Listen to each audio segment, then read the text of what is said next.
I lift about 300-400 pounds. Yeah. Yeah, you do it before obviously. every shoot.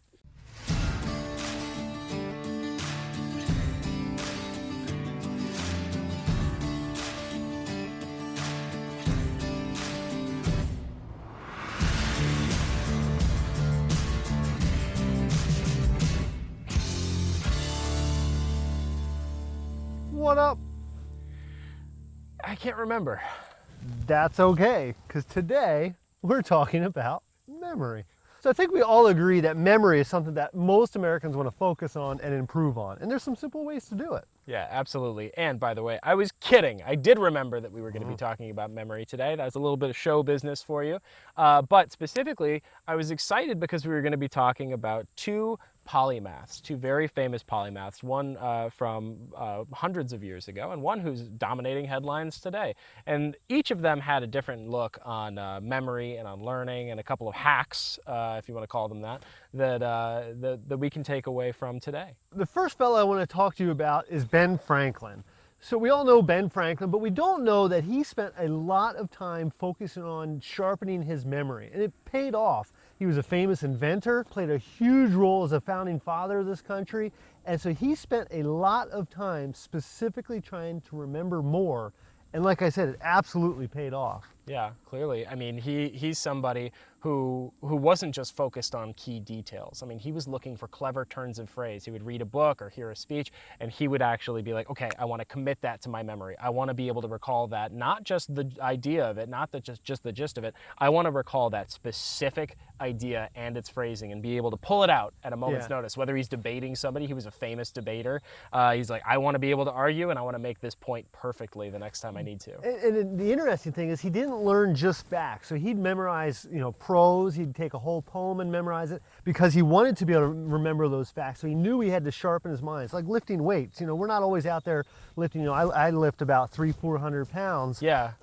Yeah, you do it before obviously. every shoot. Yeah. So what he would do is, let's say he's reading an essay and he wants to remember that. So he'd read the essay, read through it very thoroughly, and then he'd just take a separate piece of paper, a note card, whatever, and write down everything that he could remember. Then he'd go back to the essay and compare it. Then he'd rewrite it until he got it right, word for word. Yeah. And then he'd put that away for a week or something, add more to it. And then he'd have a stack of these, and he'd go through that stack very carefully, read them, compare them, and then write them down again, and to see how he was doing within a week later. Try that. Go out, read something, write it down word for word out of memory, go back, test out how well you did, compare your notes to the actual copy, keep doing that, and then come back to it a week later and see how much you still recall. Some people claim to have, that photographic memory, that perfect memory, but you take notes as you go because the very act of writing it helps you commit it to memory.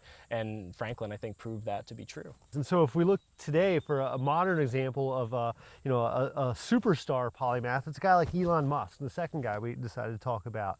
So Elon Musk, made his fortune initially with PayPal. Now he's obviously involved in Tesla, SpaceX, Solar City. So this is a guy that's not doing just one thing. He's the very definition of a polymath, somebody that's good and knowledgeable about a lot of things. Let's contrast him with Franklin. Okay, Franklin is tightly focused on certain things at a specific point.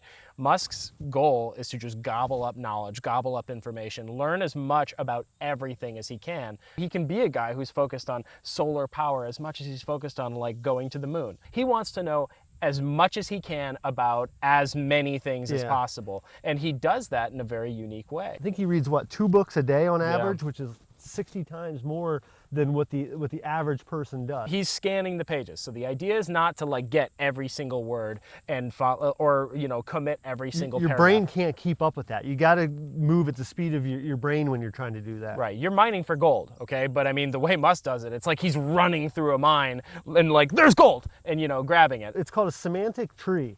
So he looks at the very basics. You have the root, the trunks, and then it branches out into the branches, the limbs, the leaves, that sort of thing. So he focuses mainly on the root of an idea and the trunk, the main idea from that. And what's important to understand is the mechanics of what Musk is doing. He's not doing what you and I were taught to do in grade school, you know, so he's not vocalizing the words in his head. And by not doing that, he's able to go through. He's able to like read 1,000 words per minute. Yeah, and the average person reads something like 150 to 250 words per minute. So he's reading, you know, four to six times faster than the average person. And I mean, to some degree, you've been doing this too. You kind of have your own method for it, though.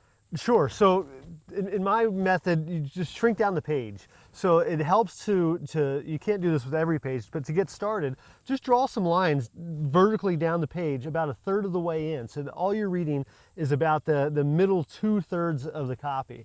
Sure, you might miss some important words here and there on those margins, but it'll train you to make that page shorter and just challenge yourself to read faster down that page and just kind of keep your eye focused, because it takes time for your eye to move across the page, reset, just like a typewriter. But if you can shrink that page and train your eye just to stay in that center section, you can get the general idea and read much faster through each page. So you're able to do this without losing any comprehension? I can do it, but you do lose about 10% of the overall comprehension. That's okay, because you're getting the big idea. If you want to come back for the details later, you can do that. Highlight a section that you want to come back for. But overall, again, you're getting that big idea, a new big idea. Right. So, I mean, you're learning more and you're retaining more. Elon Musk is reading 60 times the amount of the average person. Even if you apply part of what he's doing, there's no question that it's going to help your comprehension Absolutely. and work out your mind. So everybody's mind works a little bit differently, but here's the challenge. Try it.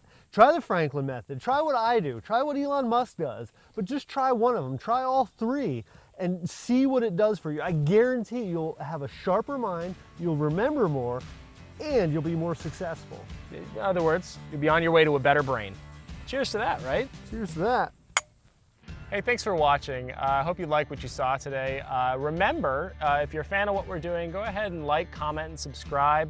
And if you have any tips for improving your memory or how you recall things, go ahead and leave those in the comments below. We'd appreciate it.